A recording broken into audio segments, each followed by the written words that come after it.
श्री शिवाय नमस्तुभयम। दोस्तों, जैसा कि आप सभी लोग जानते हैं कि 2 जनवरी 2026 यानी शुक्रवार को पड़ रही है पौष महीने की शुक्ल पक्ष चतुर्दशी तिथि। और दोस्तों, यह वह तिथि है जो पौष महीने में पड़ने वाली सबसे बड़ी तिथि है, क्योंकि यह शुक्रवार के दिन पड़ रही है और हमारे हिंदू धर्म में इसका बहुत ही बड़ा और विशेष महत्व होता है। पूज्य गुरु जी ने कहा है कि अगर कभी भी मौका लग जाए और पौष महीने की चतुर्दशी तिथि शुक्रवार को पड़ जाए तो आप लोगों को सिर्फ और सिर्फ एक चुटकी काले तिल वाला उपाय तो अवश्य ही करना चाहिए, क्योंकि इन दोनों तिथियों का संयोग बहुत ही कम आता है। इसी के साथ दोस्तों, गुरुजी ने कहा है कि जब भी पौष महीने की चतुर्दशी तिथि पड़े तो आप लोगों को सिर्फ एक चुटकी काले तिल वाला उपाय तो अवश्य करना चाहिए। यह उपाय इतना खास है कि अगर आपने सही मुहूर्त पर सही क्रिया अनुसार एक चुटकी काले तिल वाला उपाय कर लिया, जो प्राचीन काल के समय का महा उपाय है, तो मान के चलिए दोस्तों, महादेव जी के आशीर्वाद से आपके जीवन का कितना ही बड़ा दुख हो उससे आपको मुक्ति मिल जाएगी। आपकी कोई भी मनोकामना हो, मान लीजिए आप नौकरी की तैयारी कर रहे थे तो आपकी नौकरी लग जाएगी, आपका बंद पड़ा चल पड़ेगा। और दोस्तों, आप जिस बीमारी से आप बहुत दिनों से परेशान थे उस बीमारी से आपको मुक्ति मिल जाएगी। आपके जीवन में धन आना शुरू हो जाएगा, आपके जीवन में धन आने के नए नए रास्ते खुल जाएंगे। और मान के चलिए दोस्तों, फिर आपको किसी भी प्रकार की परेशानी का सामना नहीं करना पड़ेगा।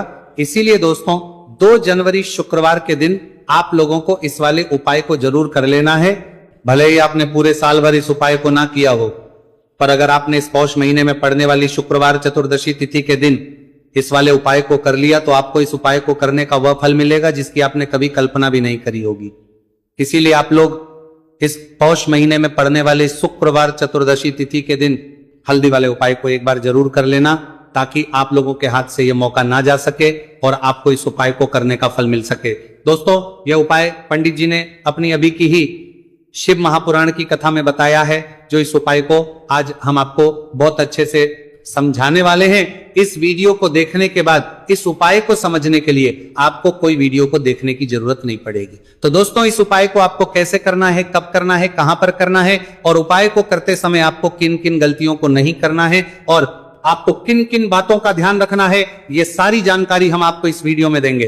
तो चलिए भक्तों, उपायों को शुरू करते हैं। अगर आप भी चाहते हैं कि महादेव जी का आशीर्वाद आप पर सदैव बना रहे तो वीडियो को लाइक करें, चैनल को सब्सक्राइब करें और कमेंट बॉक्स में हर हर महादेव जरूर लिखे। और अपने फायदे के लिए, गरीबी दूर करने के लिए वीडियो को पूरा देखकर जाना। यदि आज आपने वीडियो को बीच बीच में से देखा, काट काट कर देखा, तो जीवन में आपको कभी सफलता हासिल भी नहीं होगी। देखिए दोस्तों, ये 2 जनवरी शुक्रवार का दिन या इतना खास होता है, इतना महत्वपूर्ण होता है। देखा गया है कभी कभी बड़े बड़े पूजा पाठ अनुष्ठान से जो मनोकामना पूर्ण नहीं होते, बस 2 जनवरी शुक्रवार चतुर्दशी तिथि के दिन एक छोटे से उपाय करने से ही आपकी मनोकामना पूर्ण हो जाती है। अब हम समझते हैं इस वाले उपाय को हमें करना किस है। इस एक चुटकी काले तिल वाले उपाय को हमें पौष महीने के शुक्रवार के दिन करना किस समय है। तो देखिए, इस उपाय को करने का जो समय है वह सुबह का समय है और शाम का समय भी है। अब देखिए, यहां पर हम मुख्य रूप से सुबह का समय नहीं बोलेंगे, क्योंकि 2 जनवरी शुक्रवार चतुर्दशी तिथि का दिन है और इस दिन प्रदोष काल के समय का बहुत महत्व होता है। बाकी अगर सुबह के समय भी करेंगे तो भी अच्छा होगा, उसमें कोई भी दिक्कत वाली बात नहीं है। तो चलिए जानते विशेष उपाय के बारे में। लेकिन उससे पहले एक प्रार्थना, अगर आप इस चैनल पर नए हैं तो आप इस वीडियो को लाइक करें, चैनल को सब्सक्राइब करें और कमेंट बॉक्स में आप अपनी राशि या अपना नाम जरूर डाल दें, क्योंकि हम राशि से जुड़ा भाग्य भी बताते हैं और भाग्य में चलनी न मिला रही परेशानियों को दूर करने के लिए वो आसान से आसान उपाय भी बताते हैं। तो चलिए अब हम अपने सबसे पहले उपाय की बात कर लेते हैं। तो चलिए बात करते हैं हमारे पहले उपाय की। देखिए, उपाय के लिए आपको 2 दीपक लेने होंगे। दोनों ही दीपक आप मिट्टी के भी ले सकते हैं और दोनों ही दीपक आप शुद्ध आटा मढ़कर उनके भी तैयार कर सकते हैं। अब दोस्तों, दोनों ही दीपक के अंदर आपको शुद्ध घी का प्रयोग करना होगा और एक दीपक के अंदर आपको गोल रुई की बाती का प्रयोग करना होगा और एक दीपक के अंदर आपको लंबी बाती का प्रयोग करना होगा। लंबी बाती वाले दीपक के अंदर आप मौली वाला जो धागा आता है कलावा का, उसकी बाती का प्रयोग भी आप लंबी बाती वाले दीपक के अंदर कर सकते हैं।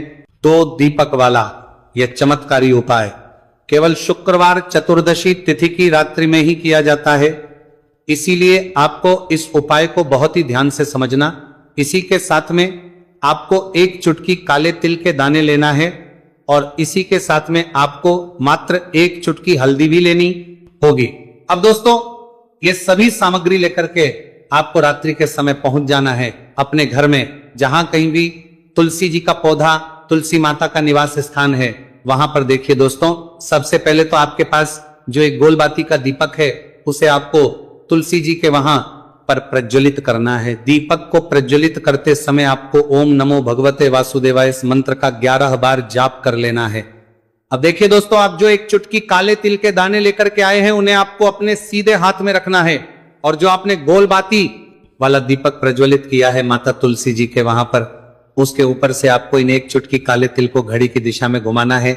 आपको अपना नाम और अपनी गोत्र को बोल देना है, और फिर आपको इन काले तिल को उस जलते हुए दीपक के अंदर डाल देने। देखिए, काले तिल भगवान विष्णु के पसीने से उत्पन्न हुए हैं, और जब भी हम ये दीपक की रात्रि में प्रज्वलित करते हैं तो इससे हमें हमारे कर्ज में राहत मिलती है, हमारे जीवन में धन प्राप्ति के नए नए मार्ग खुलते हैं, हमारा अगर कोई भी कार्य रुका हुआ है तो वह भी परिपूर्ण होता है। देखिए, गोलबाती का जो दीपक है, विशेषकर हम माता तुलसी के वहां पर भगवान विष्णु और माता लक्ष्मी के निमित्त प्रज्वलित कर रहे, इस प्रकार से आपको यह दीपक प्रज्वलित कर देना है।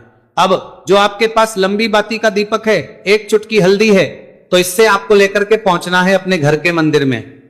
आपके घर के मंदिर में माता लक्ष्मी की जो भी प्रतिमा की मूर्ति है उनके सामने सबसे पहले तो आपको ये लंबी बाती का दीपक रखना है। फिर आपको दीपक को प्रज्वलित कर देना है। दीपक को प्रज्वलित करते समय आपको ओम महालक्ष्मी नमः इस मंत्र का जाप करते रहना है। अब दोस्तों, आपके पास जो एक चुटकी हल्दी है उसे आपको सीधे हाथ में रखना है, और इस एक चुटकी हल्दी को आपको उस दीपक के ऊपर से 11 बार घड़ी की दिशा में घुमाना है, और आपको महालक्ष्मी मंत्र का जाप करते रहना है, और इस एक चुटकी हल्दी को आपको उसे दीपक के अंदर डाल देना है। देखिए, एक चुटकी हल्दी वाला जो दीपक है आपके जीवन से दुर्भाग्य को समाप्त करता है, माता लक्ष्मी की आपको कृपा प्राप्त करवाएगा, धन प्राप्ति के आपके जीवन में नए नए मार्ग बनाएगा। देखो, अगला उपाय है वो भी बहुत ज्यादा खास है। तीनों उपाय को आप जरूर सुनना, क्योंकि जो आपको अच्छा लगे वो उपाय आप कर सकते हैं। देखिए, इस उपाय के लिए आपको 2 हरी इलायची लेनी होगी। हरी इलायची आपको साबुत लेनी है, खंडित नहीं होनी चाहिए, और इसी के साथ में आपको मात्र थोड़ा शहद लेना है। शहद आपको मात्र आधा चम्मच या फिर उससे भी कम ले लेना है, और इसी के साथ में आपको एक दीपक ले लेना है। दीपक चाहे तो मिट्टी का भी ले सकते हैं, और आप चाहे तो शुद्ध आटा मढ़कर उसका दीपक भी आप तैयार कर सकते हैं। इस दीपक के अंदर आपको मोली का जो धागा आता है, कलावा का, उसकी बाती का प्रयोग करना होगा, यानी कि इस दीपक के अंदर आपको लाल रंग की बाती का प्रयोग करना होगा, और इस दीपक के अंदर आपको शुद्ध घी का प्रयोग करना होगा। अब ये सारी सामग्री लेकर के आपको अपने घर में जो भी मंदिर है वहां पर पहुंच जाना है, और आपको माता लक्ष्मी के किसी भी स्वरूप के सामने बैठ जाना। अगर माता लक्ष्मी की फोटो है, माता लक्ष्मी की प्रतिमा है तो उनके सामने आपको बैठ जाना है। अगर माता पार्वती की प्रतिमा है तो उनके सामने आपको बैठ जाना है, यानी कि किसी भी माता के स्वरूप के सामने आपको बैठ जाना है। अब देखिए, सबसे पहले तो आपको माता रानी के सामने थोड़ी सी चावल की ढेरी बना देनी है, यानी कि थोड़े से अक्षत के दाने आपको माता रानी के सामने रखना है। उसके बाद आप जो एक दीपक लेकर के गए हैं, उस दीपक को आपको उन्हीं चावल के दानों के ऊपर रख देना है, और फिर इस दीपक को आपको माता के सामने प्रज्वलित कर देना है। देखिए, इस दीपक को प्रज्वलित करते समय आपको ओम महालक्ष्मी नमः इस मंत्र का लगातार जाप करते रहना है। दीपक को प्रज्वलित करने के बाद आप जो 2 हरी इलायची लेकर के गए हैं उसमें से एक हरी इलायची को तो आपको उसी दीपक के अंदर डाल देनी है, और वहीं पर आपको कम से कम 21 बार ओम महालक्ष्मी नमः इस मंत्र का जाप कर लेना है। अब आपके पास जो शहद है और एक हरी इलायची है उसे सीधे आपको लेकर के पहुंच जाना है। भगवान शिव के मंदिर में पूज्य गुरु जी ने बताया है कि यह उपाय आपको सिर्फ और सिर्फ शाम के समय ही करना होगा। शाम को जब भी सूर्यास्त का समय होता है तो उस समय आपको यह उपाय करना है। लेकिन सबसे पहले तो आपके पास जो एक हरी इलायची है उसे आपको उस शहद के अंदर अच्छे से डुबो देना है, यानी कि शहद का लेपन उसे हरी इलायची के ऊपर चारों तरफ आपको कर देना है। अब ये जो शहद से युक्त हरी इलायची है इससे आपको भगवान शिव शिवलिंग पर अर्पित कर देनी है, और आपको वो श्री शिवाय नमस्तु भयम इस मंत्र का लगातार जाप करते रहना है। फिर इसके बाद आपको एक लोटा जल भी अपने साथ लेकर के जाना है, तो ये एक लोटा जल भी आपको धीरे धीरे शिवलिंग पर समर्पित कर देना है और आपको श्री शिवाय नमस्तुभयम इस मंत्र का जाप करते रहना है। फिर इसके बाद आपको अपने घर आ जाना है। इस प्रकार से आपको यह उपाय कर लेना है। तो चलिए दोस्तों, जान लेते हैं गुरुजी द्वारा बताए दूसरे उपाय के बारे में। देखिए, इस उपाय के लिए आपको लेना है 11 चावल के दाने। गुरुजी ने कहा है चावल के दाने खंडित नहीं लेने हैं, बिल्कुल साबुत होने चाहिए। उसके साथ में आपको लेना है एक बेलपत्र। बेलपत्र का भी एक नियम है, अगर आपके पास बेलपत्र नहीं है तो आप शिवलिंग से उठाकर उसको पुनः शुद्ध जल से धोकर इस्तेमाल कर सकते हैं। इस प्रकार आपको बेलपत्र लेना है। इसके बाद आपको एक लोटा जल लेना है। अब ये सब लेकर आपको जाना है महादेव के मंदिर में। देखो, अब आपको उत्तर साइड में खड़े हो जाना है और सबसे पहले आपको एक बेलपत्र अपने हाथ पर और 11 चावल दाने रखकर शिवलिंग के ऊपर अपना नाम और गोत्र बोलते हुए समर्पित कर देना है और ओम नमः शिवाय श्री शिवाय नमस्तुभयम का लगातार जाप करना है। अब आपको जो एक लोटा जल साथ में लेकर आए थे उसे धीरे धीरे बेलपत्र और चावल दाने के ठीक ऊपर आपको समर्पित करते जाना है और शिव पुराण के मंत्र श्री शिवाय नमस्तुभयम का 11 बार जाप करना है और अपनी मनोकामना बोलते जाना है। देखो, बस छोटा सा उपाय करना है, देखना एक दिन आपके सब काम बनने लग जाएंगे। गुरुजी का बहुत ही विशेष उपाय है। चलते हैं तीसरे उपाय की तरफ। देखिए, इस उपाय के लिए आपको एक तांबे के पात्र के अंदर सबसे पहले अपने घर से शुद्ध जल लेना है। फिर इसी के साथ में आपको मात्र थोड़ा सा शहद लेना होगा। शहद आपको आधा चम्मच या फिर उससे भी कम लेना है और इसी के साथ एक प्यारी सी बेलपत्र ले लेनी है। बेलपत्र यदि आपको नहीं मिल पाती है तो भगवान शिव के शिवलिंग पर चढ़ी हुई बेलपत्रों को आप पूर्ण शुद्ध जल से धोकर के उपयोग कर सकते हैं। और बेलपत्र जो है वह कहीं से भी कटी फटी खंडित नहीं होनी चाहिए। अब ये तीनों सामग्री लेकर के सीधे आपको पहुंच जाना होगा भगवान शिव के मंदिर में। यह उपाय सुबह से लेकर के शाम तक किसी भी समय कर सकते हैं। देखिए, सबसे पहले तो आपके पास जो शहद, उससे आपको अपने सीधे हाथ की चिट्ठी उंगली के जो पास वाली उंगली होती है, अनामिका उंगली, उसमें थोड़ा सा शहद आपको लेना है और इससे फिर आपको शिवलिंग पर जहां माता अशोक सुंदरी का स्थान होता है वहां पर आपको ओम का निर्माण करना है। लेकिन जलाधारी के बिल्कुल बीच में जो स्थान होता है उसे माता अशोक सुंदरी का स्थान कहते हैं और इसी स्थान पर आपको शहद से ओम का निर्माण करना है। अब दोस्तों, आपके पास जो एक बेलपत्र है उसे आपको अपने सीधे हाथ की हथेली रखना है और महादेव से आपको अपनी विशेष मनोकामना, आपके जीवन में जो भी संकट चल रहे हैं, जो भी समस्याएं चल रही हैं, जो भी जीवन में दुर्भाग्य बना हुआ है, आप अपने किसी भी कार्य में सफल नहीं हो पाए रहे हैं, तो जिस भी प्रकार की आपकी समस्या है उसे दूर करने के लिए आपको महादेव से प्रार्थना कर लेनी है। और फिर यह जो एक बेलपत्र है इससे आपको शिवलिंग पर माता अशोक सुंदरी वाले स्थान पर समर्पित कर देनी। देखिए, जहां पर आपने ओम का निर्माण किया है उसी के ऊपर आपको ये बेलपत्र भी समर्पित कर देनी है। देखिए, बेलपत्र की चिकनी साइड का हिस्सा शिवलिंग से स्पर्श होगा और इसकी जो डंडी है वो आपको जलाधारी की ओर रखनी है। बड़ी पत्ती वाला भाग शिवलिंग की तरफ रहेगा। इसी प्रकार से आपको ये बेलपत्र समर्पित कर देनी है।